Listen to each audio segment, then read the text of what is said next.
and I shall begin. Quick background. This is me. I don't need to look up there. It's on the screen in front of me. Twitter, GitHub, LinkedIn. You can email me questions as well if you really want to, or you're feeling slightly old-fashioned. Please attach cat pictures though, so I will actually read your email. Otherwise, I tend to just glance at it and go, "Oh no, I've got to go off and do something else." I'm kind of professionally, I'm a dual check team leader at KPMG. I do a lot of check work, but really, I just love hacking web stuff. That's what gets me out of bed in the morning. And so today, we're going to be talking about some of that web hacking. So some background. There's traditionally considered three types of cross-site scripting. One's reflected, one's stored, and the third is DOM-based. Now, reflected, quite easy. Server does not store the payload. Execution happens when the browser renders the content. Stored content is stored on the server. That's what gives it its name. And again, execution happens when the browser renders the content. Now, in DOM-based, content is injected back into the DOM by client-side JavaScript. And execution actually happens when that injection happens back into the document object model. Now, I know what you're thinking. What is the DOM? Oh, look at that. I prepared a slide. So the DOM is effectively an interface by which JavaScript can interact with the HTML of a page. Now, if there's anybody in here that has a better definition than that, please correct me, because I Googled that quite late one night. But effectively, it gives a developer or a site the ability to change itself, to modify itself in real time using JavaScript within the browser. And there are a lot of web technologies that actually leverage that now. So things like, you may heard reference to single-page applications. They're not apps that just have one page, but it doesn't actually change. You can see the URL changing, but it's actually all JavaScript re-injecting itself back into itself. And so that is the DOM. Now, who here has to work with JavaScript professionally? You poor bastard. JavaScript is a horrific language to work with, as we're about to demonstrate. So, 2 plus 2. Anybody? Oh, come on, wake up. What's 2 plus 2? 4. Lovely. Is this going to work? Oh, no, don't. Oh, there you go. Ooh. Yep, 2 plus 2. Right, so what do we think this is going to be? Someone at the back shouted it out? No, it's not liking me still.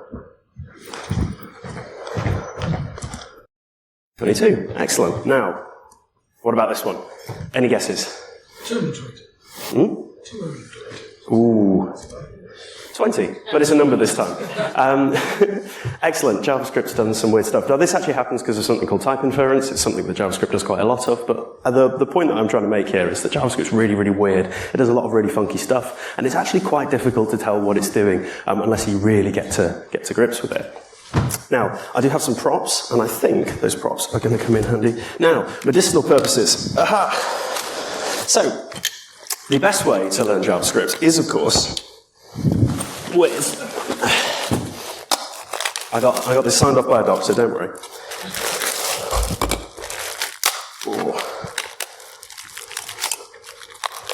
Should really set your props up before you start talking, but I never learn. Now. Beautiful. Yep, I'm better at JavaScript already. Now, of course, JavaScript being created by drunk engineers, so we need to get on that level before we can truly understand its beauties and intricacies. We'll take questions at the end, thank you. There's red wine and that looked like wine. I never said I was a very smart wine purchaser, and I've just dropped that. Lovely. Oh, looking forward to the after party already. Now, in reality, there's websites like Code Wars and things that we can use to actually get much greater at JavaScript. There is a lot of practice out there. It is a difficult language to get to grips with, but again, lots of study, and eventually it starts to make sense, or you get drunk enough that you don't care. Please drink responsibly. Right, are we ready to do some actual exploiting? We've done all the background. Now we're ready to get into the nitty-gritty of it, finding these vulnerabilities out in the wild. Okay. Is it going to react for me? This is terrible. I'm never buying one of these. So, first we've got to understand the problem. Now, don't worry, this doesn't turn into some long, protracted code with me where I walk you through loads of JavaScript. I think everyone would fall asleep. No less. I know I certainly would do. But we have some basics up here, and I think I have a laser pointer. Oh, that's so exciting. So we've got a script. It defines a function. We have a variable URL params, which just grabs the URL parameters from the search bar at the top. I'm sure we've all seen that. We then take the search parameter from that, and then we run a function tracking on that search term. Now, function tracking gets the element by ID tracker, so this one, and it sets the inner HTML of it to search. Now, immediately, Spidey senses start tingling. We can tell that something weird's going to be going on there. Now, we are taking effectively content from a source to a sink. Now, these two terms are actually quite important to the DOM-based cross-site scripting. Your source is where user-supplied content is read in, and then the sink is where it is reincorporated back into the DOM. Now, we have a source there, taking window.location.search. We can control that as an attacker. And then we have a sink here. .in.html is the search term. So we can see very clearly how this is passed from thing to thing and ends up within the inner HTML there. So what are we going to do? Well, we're going to throw a payload into it. Now, the old reliable will work. Who here has thrown script, alert one, close script, into an application at one point or another? There should be, yeah, go on, everybody has. Almost everybody. Either you're a pen tester or you, again, had a little bit of red wine and decided that you wanted to just try and, trick your mate's website. You'll notice, however, that script alert one script is up at the top. Ooh. Is up at the top there, and we have not got any execution. We don't have our alert pop-up. Now, does anybody know why that is? Ooh. So we can see that it's been injected. Still, there's no execution. That's very interesting. Now, I did something that nobody should ever have to do and actually read one of the web standards. So, yeah, I know, poor me. But script elements inserted using inner HTML do not execute when they are inserted. Now, this is where we start to get to the point of why is this so often missed? Now, the most common cross-site scripting payload is the script one, right? Script, I love one script, right? Play script. And that will never fire in this instance. And in fact, a lot of DOM-based cross-site scripting, it won't execute. Because they are, again, when they were incorporated, they're not evaluated, they're not executed at that point. So when you're spraying your script alert ones everywhere, it'll never fire. You'll miss it, it won't go in your report, the client will get popped by somebody else, and everybody's having a bad time. Especially you in your next performance review. So, can we inject an image? Well, we can, right? So that's a little image of some roses. Who doesn't like flowers?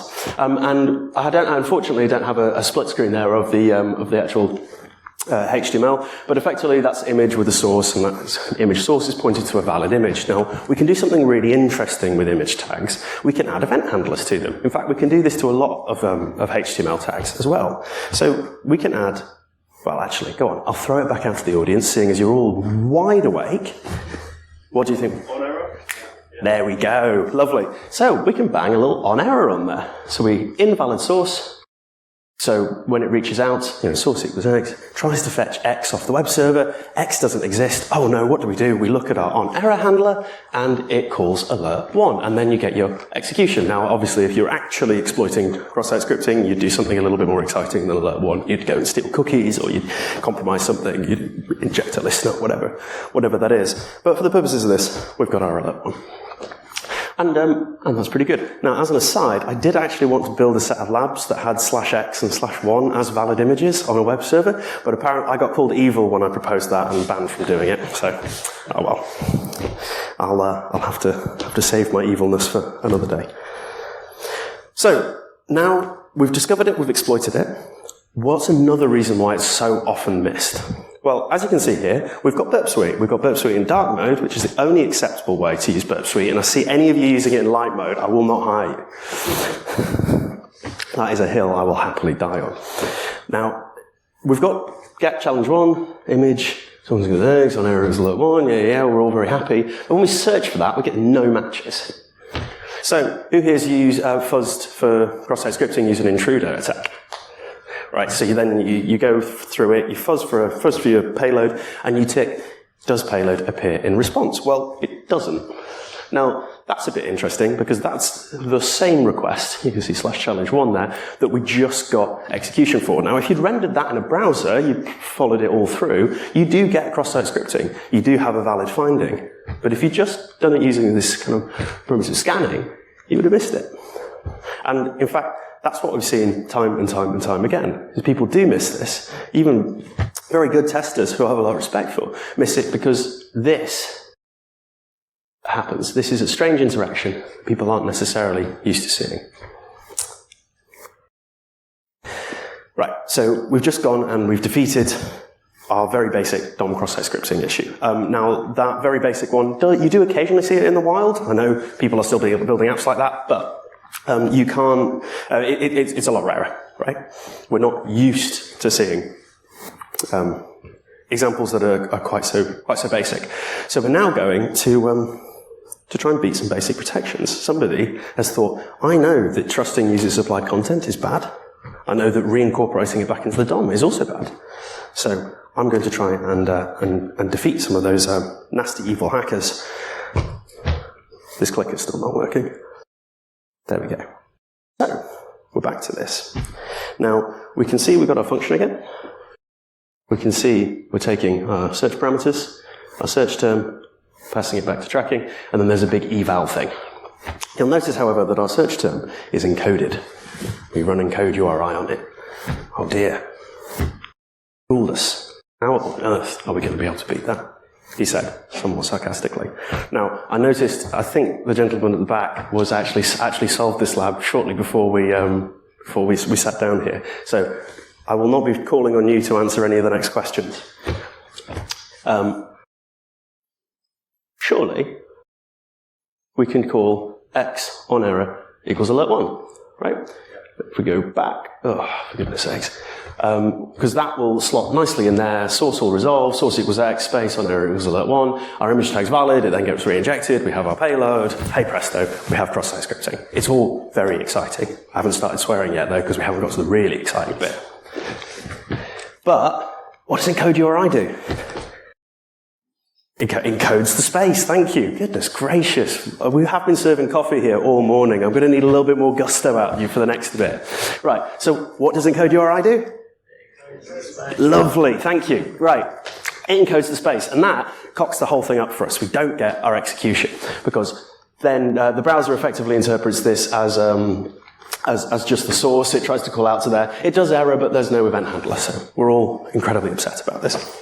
So, how are we going to beat this? Well, fortunately, we can do that little payload there. Because another reason why this is missed in quite so often is because, well, it doesn't necessarily present in the traditional way that we're expecting it to.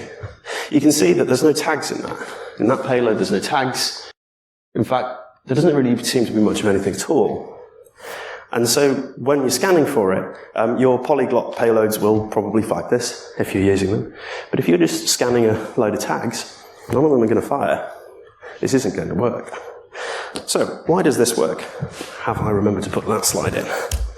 Lovely, I have. So, instead of trying to complete the image tag, don't know why I'm pointing the laser at that one, and then search term up there, we can actually just try and break out of the JavaScript and inject our own. You can see how we've built this up here. Our search term is taken. If our search term is this, when that then gets reincorporated back into our string that's evaled, we have a kind of slightly dodgy image tag, but it doesn't really care. As long as the JavaScript's valid, the tag doesn't have to be valid. And then we just end our JavaScript statement with a semicolon. We call alert1. And what do 2 forward slashes do? Hey, lovely. Goodness gracious, we're getting better at it. I can tell by the end we're going to be on fire. I can feel it. I can feel it in my bones. So so we've just beaten some basic protections. Now, the bit of this that you did need to know is that encode URI doesn't encode single quotes. And again, I had to read a web standard for that, which you shouldn't do. You should just come here and I'll tell you all about the web standards, saving you time every day. So there we go. So if you ever do see encode URI in the wild, just remember, single quotes doesn't encode them, so you can sometimes bypass protections, such as in this instance. Now, dominance. That sweaty-looking bastard at the bottom there is me, and that's me grabbing this gentleman's foot, who I've redacted his face, and in about 5 seconds after that, I almost break his knee, which is a bit gruesome, a bit gory, but any combat sports fans in here? Oh, look at that, lovely. So anyway, we're going for something called a heel hook.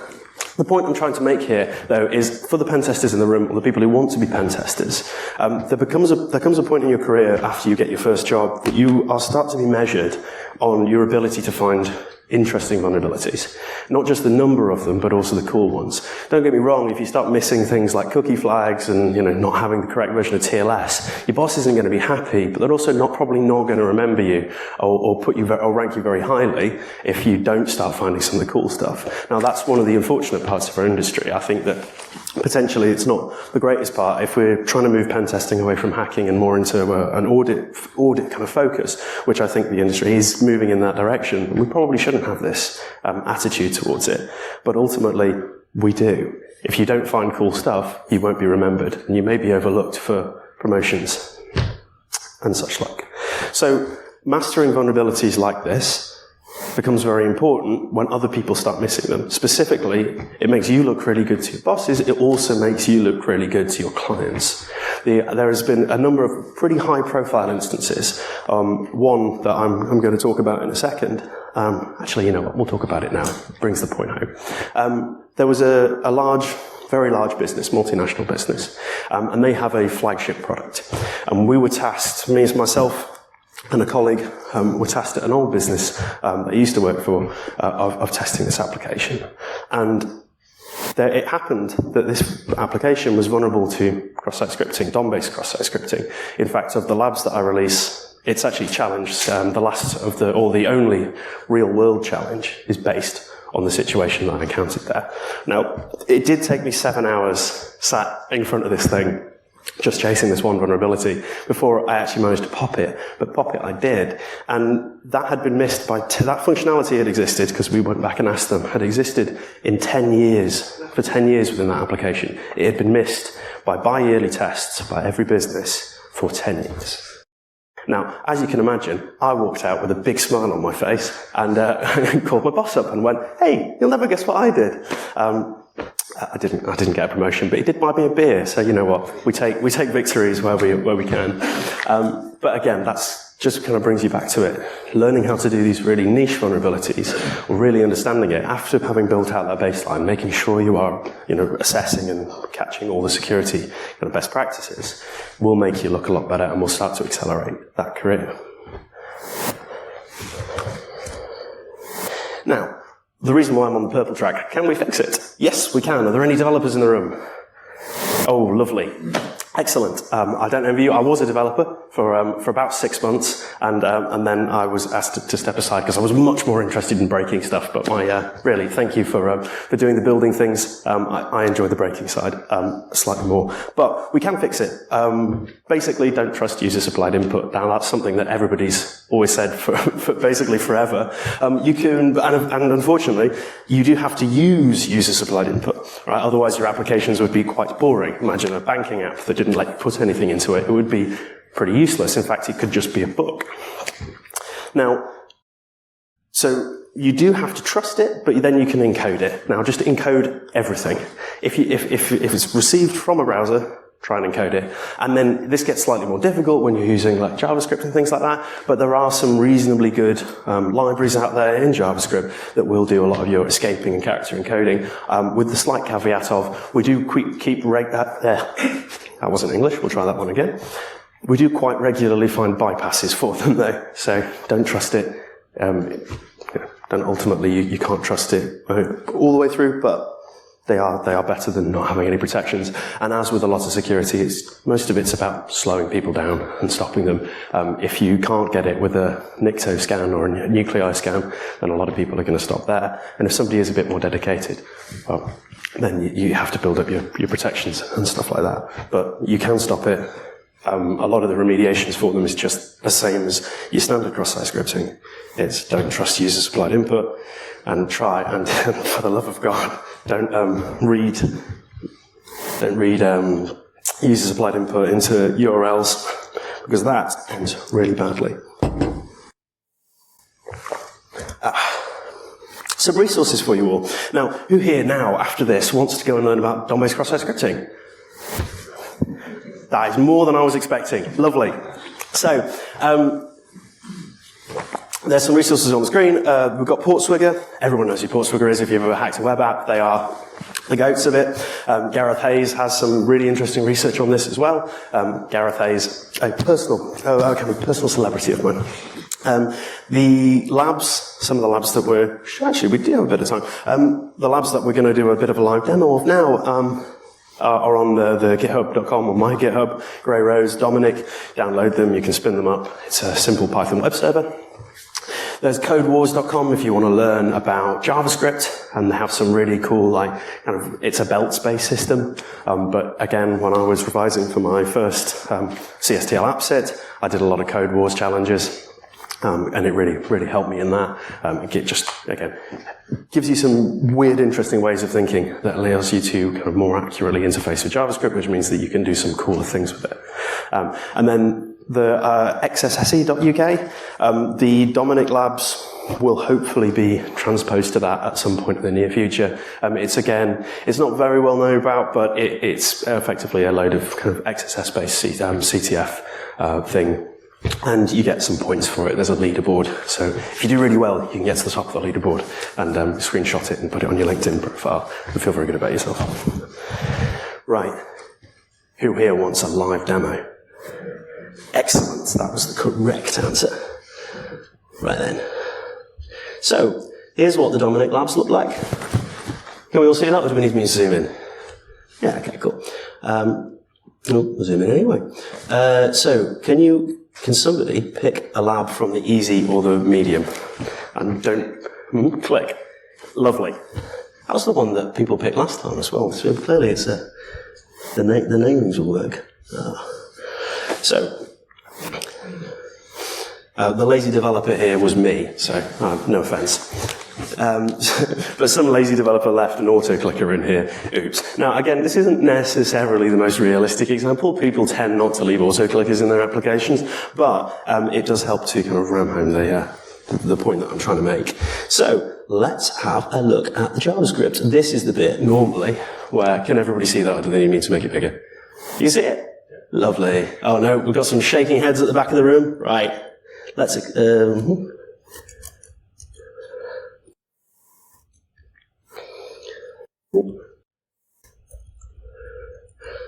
we see that? Yep, lovely, awesome. So we've got function tracking, which takes search and a hash.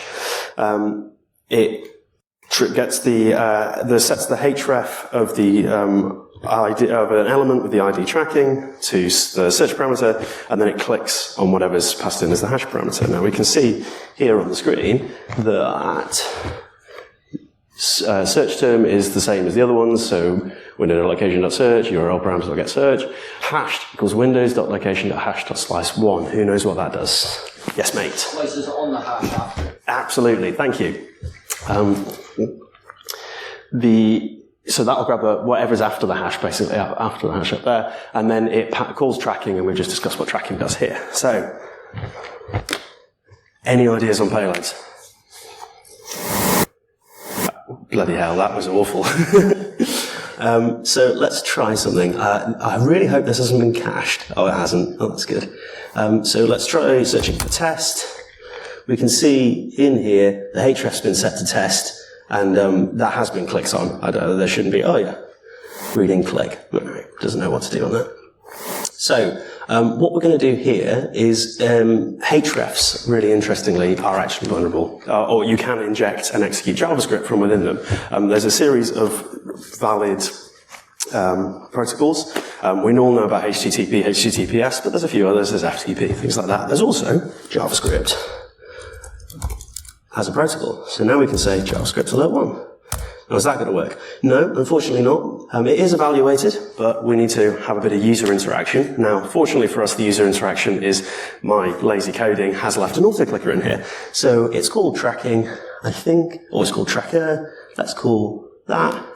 Let's go tracker. Oh, bloody hell. Why did that not work? Ah, wait.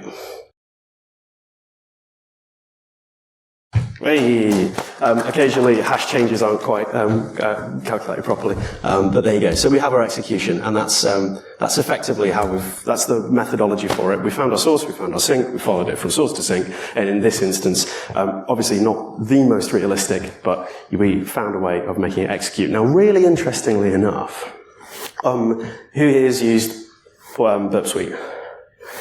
Excellent. Who here has used DOM Invader as part of Burp Suite to try and find vulnerabilities? DOM Invader will flag, probably of the easy and medium challenges, because I just checked, it will flag, I think, 7 of the 10. It'll say there's something that you want to look at here. It successfully exploits only 2 of them, though.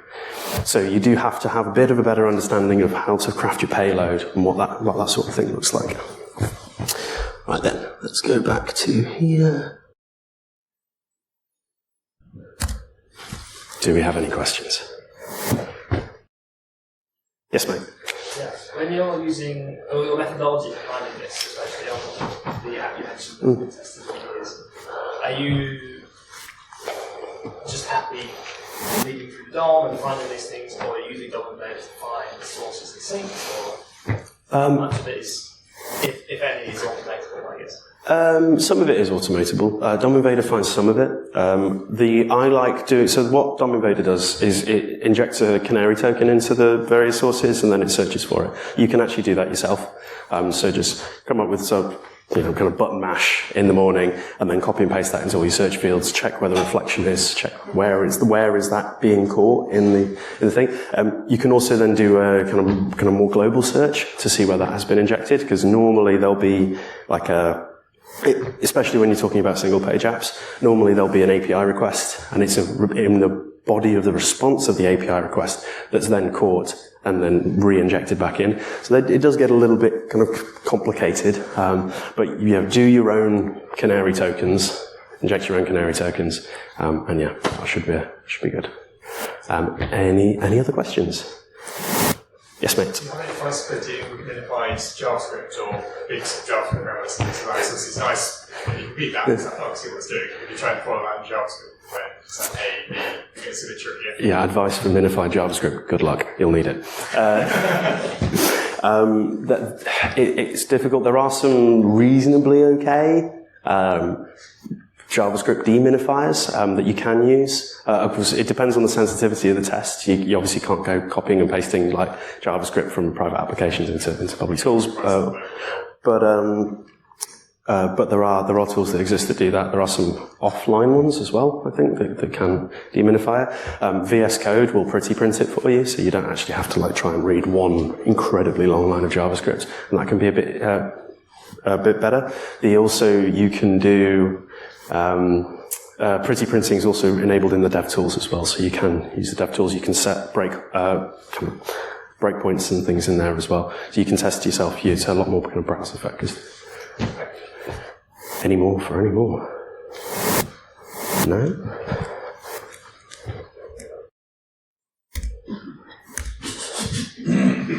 Can't believe nobody asked that.